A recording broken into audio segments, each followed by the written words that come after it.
দর্শক, শুভেচ্ছা। সোজা কথা থেকে বলছি। দেশ টিভির এই নিয়মিত আলোচনার অনুষ্ঠান দেশ বিদেশে যারা দেখছেন তাদের সবাইকে স্বাগত জানাই।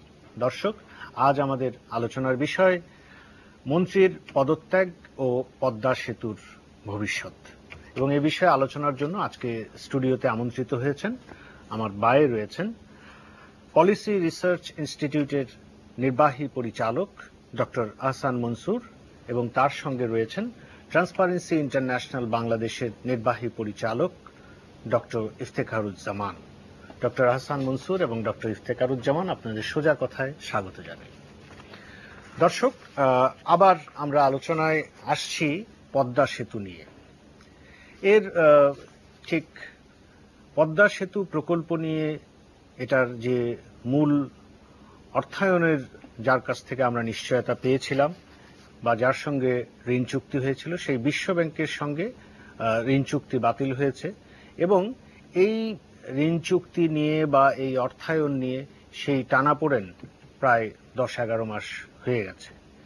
এর মধ্যে খবর হচ্ছে গত সোমবার এই প্রকল্পে যে দুর্নীতির অভিযোগ উঠেছে বা দুর্নীতির ষড়যন্ত্র হবে সেরকম একটা অভিযোগ উঠেছে, যাই হয়ে থাকুক, তার কেন্দ্রে যিনি ছিলেন তিনি সর্বশেষ গত বছর সেপ্টেম্বরে তার মন্ত্রণালয় বদল করা হয়েছিল, অর্থাৎ যোগাযোগ মন্ত্রণালয় থেকে বদলি করে অন্য মন্ত্রণালয়ে দেওয়া হয়েছিল।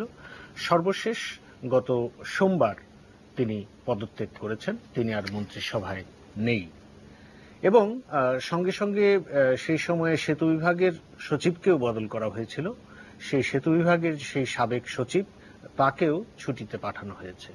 এই হচ্ছে নতুন ঘটনা এবং এর পরিপ্রেক্ষিতে সরকার আশা করছে যে বিশ্ব ব্যাংকের সঙ্গে যে ঝামেলা হয়েছে, যে ঋণ চুক্তি বাতিল হয়েছে, সেই পরিস্থিতি হয়তো কিছুটা মোড় ঘুরবে, বিশ্ব ব্যাংক আবার এই পদ্মা সেতু প্রকল্পে আগ্রহী হবে। আমরা এ নিয়ে আজকে আলোচনা করব।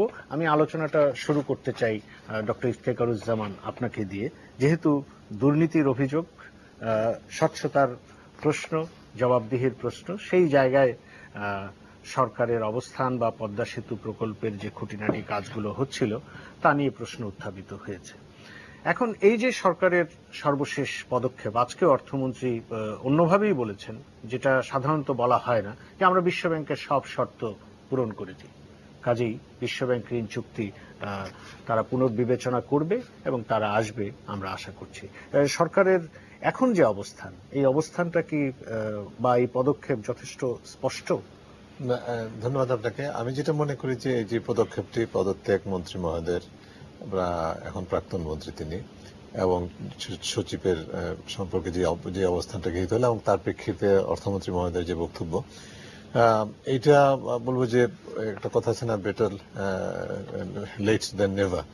মানে দেরিতে পেলেও মানে একেবারে না পাওয়ার চেয়ে মানে ভালো, এক অর্থে এটা। আর দ্বিতীয় যেটা বলবো যে আমি যেটা মনে করি, যেটা হয়তোবা এমন হতে পারে, it may be little too late and too little, বেশি দেরি হয়ে গেল কিনা এবং বেশি এটা যথেষ্ট কিনা। আমি একটু ব্যাখ্যা করার চেষ্টা করি যদি সময় পাই, সুযোগ পাই। তাহলে এটা হচ্ছে যে আসলে এই পদত্যাগটি বিশেষ করে যদি আমরা ইমাজিন করি 6 মাস আগে হতো, তাহলে কিন্তু বাংলাদেশের যে সরকারের যে বলবো যে একটা অত্যন্ত গ্লানিময় একটা যে পরিস্থিতি হয়েছে এবং দেশবাসীর জন্য একটা বিরাট ধরনের উদ্বেগের বিষয়, অসম্মানের বিষয়, সরকারের এই ব্যর্থতার কারণে এই ঘটনাটা হতো কিনা সেটা কিন্তু খুব জেনুইন একটা কোয়েশ্চেন। হতো না বলেই সম্ভাবনা। কারণ যখন অভিযোগ আসে দুর্নীতির, অভিযোগ আসা মানেই কিন্তু কেউ দুর্নীতিগ্রস্ত হয়ে গেছে সেটা কিন্তু প্রমাণিত নয়। বরং যেটা উচিত ছিল, যেটা সম্ভব ছিল, আজকে যেটা হলো যে হ্যাঁ, দুর্নীতির অভিযোগ এসছে, আমরা সেটা তদন্ত করার জন্য, সেটা সুষ্ঠুভাবে তদন্ত করে বিচারের কাঠগড়ায় যাদের বিরুদ্ধে অভিযোগ তাদেরকে নিয়ে আসার জন্য আমরা প্রস্তুত। এবং এটা না করে যেটা সরকার সবসময় করে এসছে, যে দুর্নীতির অর্থ ছাড়ই হলো না, কি করে দুর্নীতি হলো, এরকম একটা স্টেটমেন্টের মাধ্যমে দুর্নীতি হয়নি, এরকম মানে যেটা হলো যে ডিনায়াল সিনড্রোম আর কি, মানে অস্বীকৃতির মানসিকতা, সেটা সবসময় চলে আসছে। এবং সেটা থেকে বলবো যে একটুখানি পরিবর্তন। আমরা কিন্তু প্রথমেই যখন বিশ্বব্যাংক যখন তাদের চুক্তিটা বাতিল করলো, তখন কিন্তু আমরা এটাকে বলেছিলাম যে এটা বিশ্বব্যাংকের সাথে সরকার বাংলাদেশের শেয়ার একটা সম্পর্কের ইতি নয়, বরং একটা নতুন পর্যায়ে, একটা নতুন পর্যায় হিসেবে দেখছি।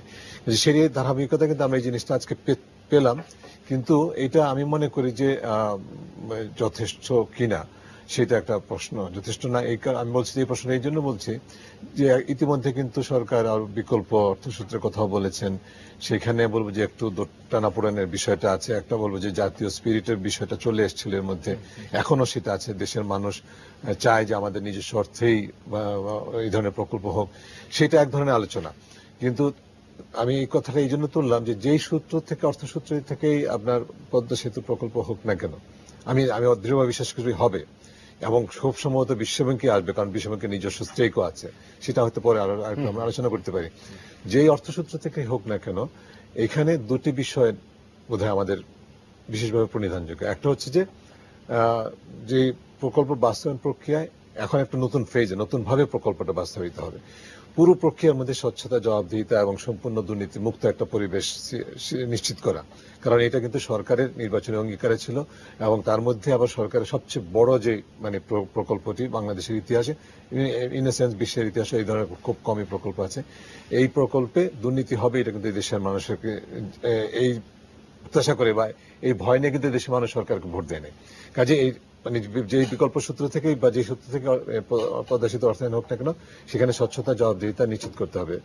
এটা এক। কিন্তু পাশাপাশি এটা করলেও যথেষ্ট না আমি মনে করি। তার কারণ হচ্ছে যে এই পদ্মা সেতু, এই যে 18 মাসের যে একটা বলবো যে টানাপোড়েন, এর ফলে যেটা হলো, এবং শেষ পর্যন্ত যে পর্যায়ে এসে বাংলাদেশের একটা বলবো যে গ্লানির মতো একটা পরিস্থিতি সৃষ্টি হলো সরকারের ব্যর্থতার কারণে, সেইটাকে কেন্দ্র করে এই প্রশ্নটা মানুষের মধ্যে থেকেই যাবে, আপনার আমার কাছে মনের মধ্যে থেকেই যাবে, যে যাদের বিরুদ্ধে অভিযোগ তাদেরকে শুধু পদত্যাগ করলেই যথেষ্ট, তাদেরকে শুধু মানে আপনার বলবো যে সাময়িকভাবে চাকরিচ্যুত করা বা আপনার ছুটি দেয়া, সেটাই কি যথেষ্ট, নাকি আসলে যারা জড়িত বা যাদের বিরুদ্ধে অভিযোগ এসছে, আমি কিন্তু শুরুতে বলেছি অভিযোগ মানে দুর্নীতি নয়, সুষ্ঠু, গ্রহণযোগ্য, জাতীয়ভাবে আন্তর্জাতিকভাবে গ্রহণযোগ্য তদন্তের মাধ্যমে যাদের বিরুদ্ধে অভিযোগ তাদেরকে বিচারের কাঠগড়ায় নিয়ে আসা।